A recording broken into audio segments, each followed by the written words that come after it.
ഇന്നത്തെ നമ്മുടെ lunch recipe കുടംപുളിയും കുരുമുളകും ഒക്കെ ചേർത്ത നല്ലൊരു മത്തി ഫ്രൈയും ഈസി മോര് കാച്ചിയതും പിന്നെ കോവയ്ക്ക കൊണ്ട് എളുപ്പത്തിലൊരു തോരനുമാണ്.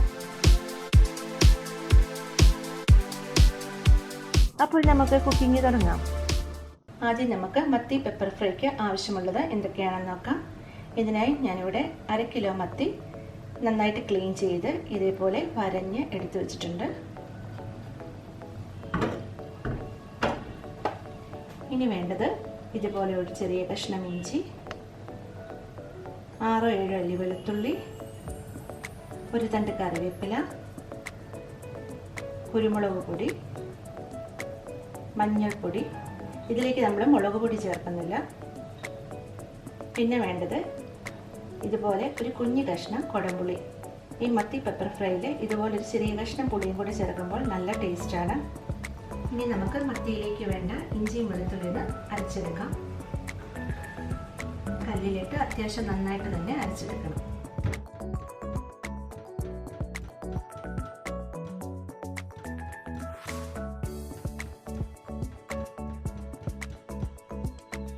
ഇഞ്ചിയും വെളുത്തുള്ളി ഒരുവിധം ചതഞ്ഞു കഴിയുമ്പോൾ കുടംപുളി കൂടി ചെറിയ പീസാക്കി ഇതിലേക്ക് ചേർത്ത് കൊടുക്കും.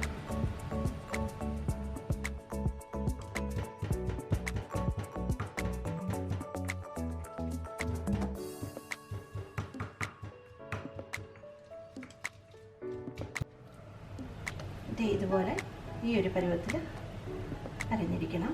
ഇനി ഇത് നമുക്ക് മത്തിയിലേക്ക് ചേർത്ത് കൊടുക്കാം. ഇനി നമുക്ക് മത്തിയിലേക്ക് എരിവിനനുസരിച്ചുള്ള കുരുമുളക് പൊടി ചേർത്ത് കൊടുക്കാം. ഞാനൊരു 3 ടീസ്പൂൺ കുരുമുളക് പൊടി ചേർക്കുന്നുണ്ട്.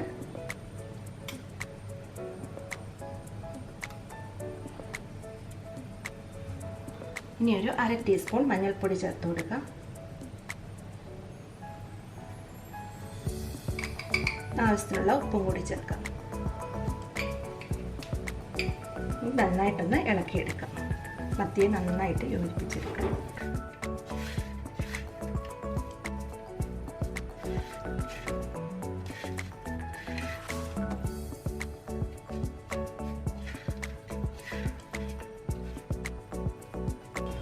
ഇനി ഇതിലേക്ക് എടുത്തു വെച്ചിരുന്ന ഒരു തണ്ട് കറിവേപ്പിലയും കൂടി ചേർത്ത് കൊടുക്കാം. കൈ കൊണ്ടൊന്ന് ഞെരടിയതിന് ശേഷം ചേർത്ത് കൊടുക്കാം. ഇനി കുരുമുളകും കുടംപുളിയൊക്കെ ചേർത്ത് മത്തി വറുത്ത് കഴിയുമ്പോൾ നല്ല ടേസ്റ്റാണ്.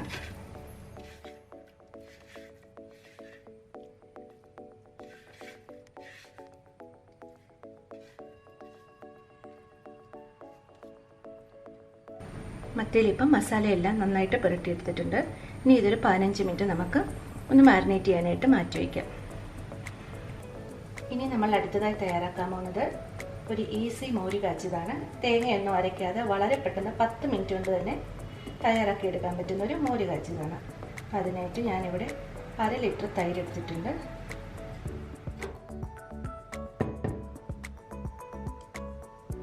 പിന്നെ വേണ്ടത് കുറച്ച് മഞ്ഞൾപ്പൊടി, ജീരകം, വറ്റൽമുളക്, ചെറിയുള്ളി ഒരു 3 കഷ്ണം, 2 അല്ലി വെളുത്തുള്ളി, പിന്നെ കുറച്ച് കറിവേപ്പില. ഇനി നമുക്ക് മോരിലേക്ക് ചേർക്കാനുള്ള വെളുത്തുള്ളി ജീരകം ഒന്ന് നന്നായിട്ട് അരച്ചെടുക്കാം. 1/2 ടീസ്പൂൺ ജീരകം കൂടി, നല്ല ജീരകമാണിത്, കൂടെ ചേർത്ത് കൊടുക്കാം.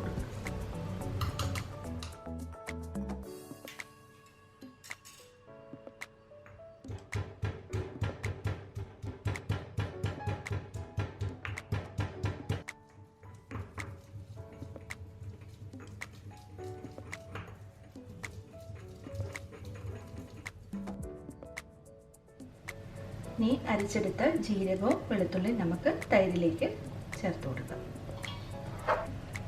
ഇനി നമുക്ക് 1/2 ടീസ്പൂൺ മഞ്ഞൾപ്പൊടി തൈരിലേക്ക് ചേർത്ത് കൊടുക്കാം. ആവശ്യത്തിനുള്ള കുറച്ച് ഉപ്പ് കൂടി ചേർത്ത് കൊടുക്കാം. അതിനുശേഷം ഇതുപോലൊരു വിസ്ക് വെച്ചിട്ട് ഇത് നന്നായിട്ട് ഇളക്കി കൊടുക്കാം. തൈര് നന്നായിട്ട് ഉടച്ചെടുക്കണം.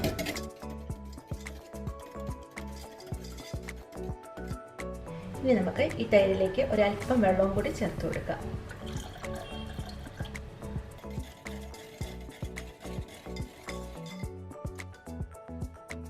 ഇനി നമുക്ക് ഈ തൈര് നന്നായിട്ടൊന്ന് ചൂടാക്കിയെടുക്കാം. തിളയ്ക്കാൻ പാടില്ല.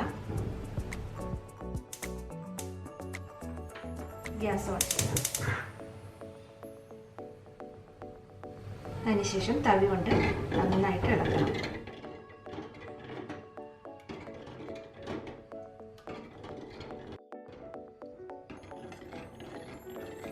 മോര് നന്നായി ചൂടാകുന്നത് വരെ കൈ എടുക്കാതെ ഇങ്ങനെ ഇളക്കിക്കൊണ്ടിരിക്കണം, അല്ലെങ്കിൽ തൈര് വേഗം പിരിഞ്ഞു പോകും.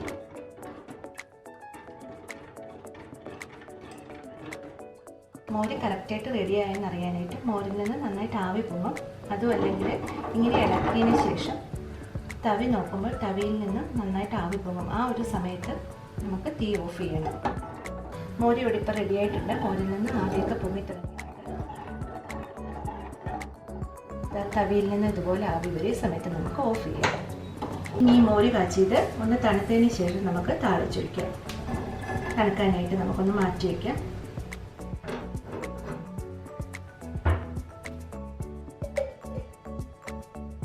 മോര് കാച്ചിയത് തണുത്ത് വരുന്ന സമയം കൊണ്ട് നമുക്കിനി ഒരു തോരൻ വയ്ക്കാം. കോവയ്ക്കയാണ് ഞാൻ തോരൻ വയ്ക്കാനായിട്ട് എടുത്തിരിക്കുന്നത്. ഇതിപ്പം ഏകദേശം ഒരു 1/4 കിലോ കോവയ്ക്കുണ്ട്. പിന്നെ ഒരു പച്ചമുളക് എടുത്തിട്ടുണ്ട്, ഒരു ചെറിയ സവോള, ഇതുപോലെ 1 കപ്പ് തേങ്ങ ചിരകിയത് എടുത്തിട്ടുണ്ട്. ഇനി ഇതെല്ലാം ഒന്ന് കട്ട് ചെയ്തെടുക്കാം. മോരിയുടെ അത്യാവശ്യം തണുത്ത് വന്നിട്ടുണ്ട്. അപ്പോൾ ഇനി നമുക്ക് മോരിലേക്ക് താളിച്ചൊഴിക്കാം. താളിച്ചൊഴിക്കുന്നതിനായിട്ട് ഞാനിവിടെ ഒരു ചട്ടി ചൂടാക്കുന്നുണ്ട്. അപ്പോൾ ഈ ഒരു ചട്ടിയിൽ തന്നെയാണ് തോരനും വയ്ക്കുന്നത്. അതുകൊണ്ടാണ് ഇത്ര വലിയൊരു ചട്ടി എടുത്തിരിക്കുന്നത്. നമുക്ക് അല്പം വെളിച്ചെണ്ണ ഒഴിച്ചു കൊടുക്കാം. കുറച്ച് ഉലുവ ഇട്ട് കൊടുക്കാം. അധികം വേണ്ട, അധികമായാലും കഴിക്കും. ഉലുവ ചുമന്ന് വന്നിട്ടുണ്ട്. ഇനി നമുക്ക് കടുക് ചേർത്ത് കൊടുക്കാം.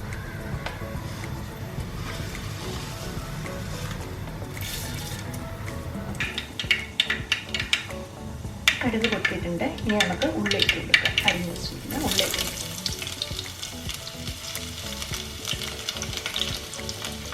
കറിവേപ്പില ചേർത്ത് കൊടുക്കാം.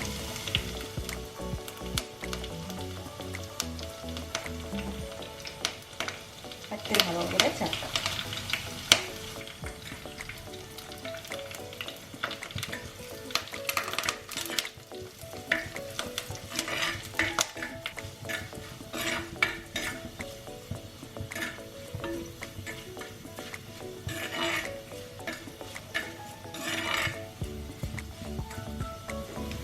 ഉള്ളിയുടെ മൂത്ത് വന്നിട്ടുണ്ട്. ഇനി നമുക്ക് മോരിലേക്ക് ഒഴിച്ചു കൊടുക്കാം.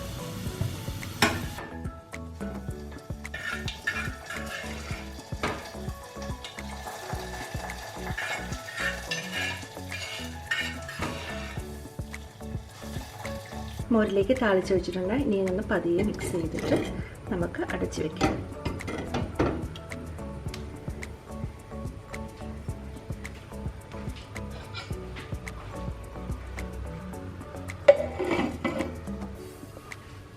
ഇനി ഇതേ ചട്ടിയിൽ തന്നെ നമുക്ക് തോരൻ കറി വയ്ക്കാം. കുറച്ച് വെളിച്ചെണ്ണ ഒഴിച്ചു കൊടുക്കാം. ഇനി തീ മീഡിയം ഫ്ലെയിമിലാക്കിയതിന് ശേഷം ചെറുതായി എരിഞ്ഞെടുത്ത് സവോള ഇട്ട് കൊടുക്കാം.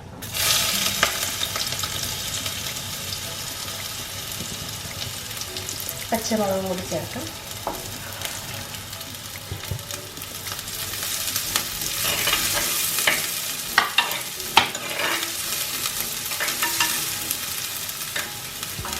കാൽ ടീസ്പൂൺ മഞ്ഞൾപ്പൊടി ചേർക്കാം.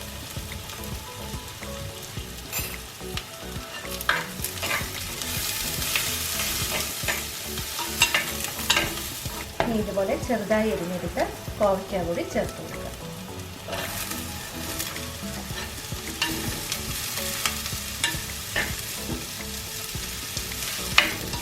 ആവശ്യത്തിനുള്ള ഉപ്പ് കൂടി ചേർക്കാം.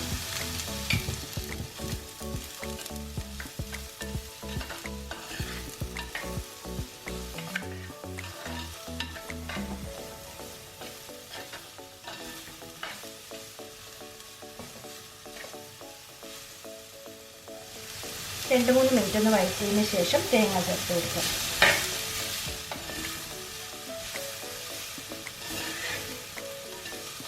കോവയ്ക്ക ഇപ്പം ചെറുതായി ഒന്ന് വഴന്നു തുടങ്ങിയിട്ടുണ്ട്. ഇനി നമുക്ക് തേങ്ങ ചേർത്ത് കൊടുക്കാം.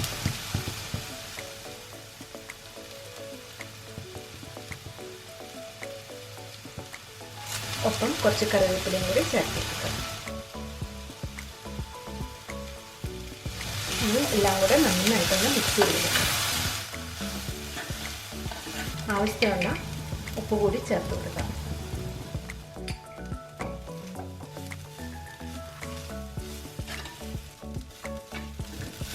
ഇനി തീ നന്നായി കുറച്ചതിന് ശേഷം എല്ലാം കൂടി അതേപോലെ ഒന്ന് കൂട്ടി വെച്ചതിന് ശേഷം അടച്ചു വെച്ച് വേവിക്കാം.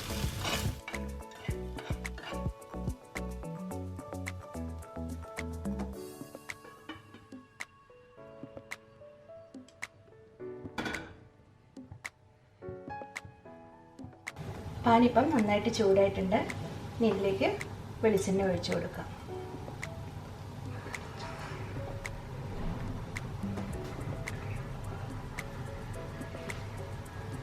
ഈ മത്തി വെളിച്ചെണ്ണയിൽ വറുത്തെടുക്കുന്നതാണ് കൂടുതൽ ടേസ്റ്റ്.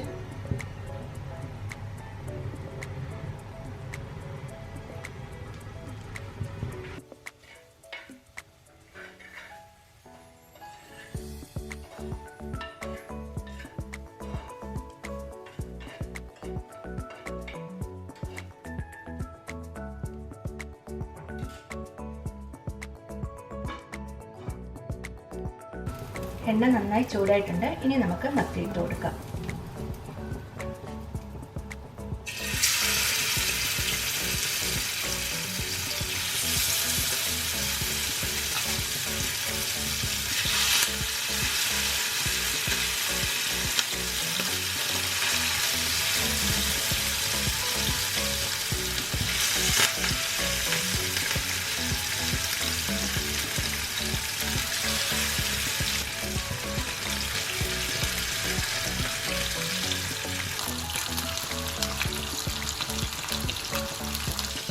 ഒരു വശമായിട്ടുണ്ട്. ഇനി നമുക്ക് തിരിച്ചു വരാം.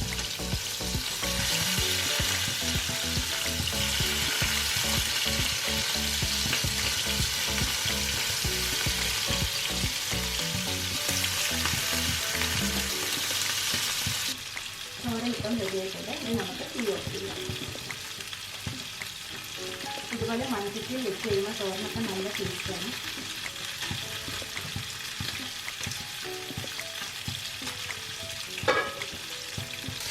നന്നായിട്ട് ഫ്രൈ ആയി വന്നിട്ടുണ്ട്. ഇനി നമുക്കിതൊരു സർവിങ് പ്ലേറ്റിലേക്ക്.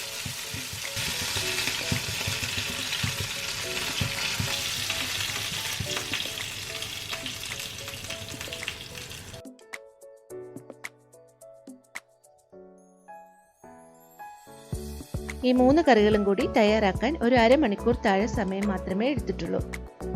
അത്രയും എളുപ്പത്തിൽ റെഡിയാക്കിയെടുക്കാൻ പറ്റുന്ന രുചികരമായ ഈ കറികൾ നിങ്ങളൊന്ന് ട്രൈ ചെയ്ത് നോക്കൂ. അപ്പോൾ റെസിപ്പീസ് ഇഷ്ടമായെങ്കിൽ സബ്സ്ക്രൈബ് ചെയ്ത് സപ്പോർട്ട് ചെയ്യണം. ഒപ്പം നിങ്ങളുടെ ഫ്രണ്ട്സിനും റിലേറ്റീവ്സിനും ഒക്കെ ഷെയർ ചെയ്യാനും മറക്കരുത്. വീണ്ടും നല്ല നല്ല റെസിപ്പികളുമായി വരാം. ബൈ.